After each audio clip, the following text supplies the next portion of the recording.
અમેરિકામાં પ્રમુખ પદના દાવેદાર ટ્રમ્પના કાયમ માટે રામ રમાડી દેવાનો પ્રયાસ। વિશ્વમાં કોઈ પણ સમસ્યા સર્જાય તો સમાધાન માટે ભારતને યાદ કરાય છે। ફાઇલ પર જેટલું વજન હોય તેટલી ઝડપથી આગળ વધે છે। નીતિન ગડકરી। ગુજરાતને હાઈએસ્ટ એચીવર સ્ટેટનો એવોર્ડ અપાયો। અન્ય 8 રાજ્યો એવોર્ડને પાત્ર। આઝાદ કાશ્મીરના લોકોની દયાજનક સ્થિતિ। પાકિસ્તાનના કબજાવાળા કાશ્મીરમાં પાયાગત સગવડોનો અભાવ। ધૂમ 4ના વિલનના રોલ માટે સાઉથના સુપરસ્ટાર સૂર્યાનો સંપર્ક કરાયો। રાહુલ ગાંધીની જીભ કાપી લાવે તેને 11 લાખનું ઇનામ। સંજય ગાયકવાડ। શિંદે સેનાના એમએલએની ઓફરથી વિવાદ। એર પેસેન્જરની તબિયત બગડતા બાંગ્લાદેશના પ્લેનનું નાગપુર એરપોર્ટ પર તાકીદનું ઉતરાણ। જેઓ હજી જન્મ્યા પણ નથી તેમના ભવિષ્ય માટે હું દબાણમાં છું। નરેન્દ્ર મોદી। રાજ્યમાં સરકાર સંગઠનની ત્રુટિઓથી નારાજ પીએમએ ક્લાસ લીધા।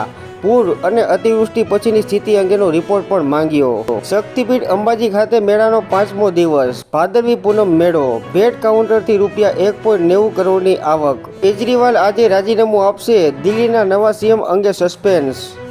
આંધ્રપ્રદેશ ગ્રીન હાઇડ્રોજનમાં અગ્રણી ઇકોસિસ્ટમ સ્થાપિત કરશે। સીએમ નાયડુ। જિંદાલ સામે કેસ કરનારી અભિનેત્રીની ધરપકડ મામલે 3 આઈપીએસ ઓફિસર સસ્પેન્ડ।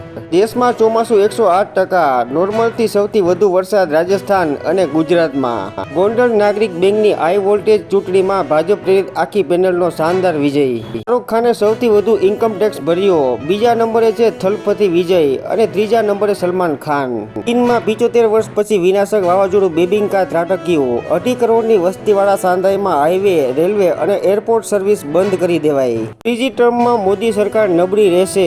મોદી 3.0ના 100 દિવસ। કોંગ્રેસે યુ-ટર્ન સરકાર ગણાવી પ્રહારો કર્યા। આજે સૌરાષ્ટ્રમાં આશરે 20,000થી વધુ ગણપતિ પ્રતિમાઓનું વિસર્જન થશે। 11 દિવસના ગણપતિ મહોત્સવની આજે પૂર્ણાહુતિ થશે।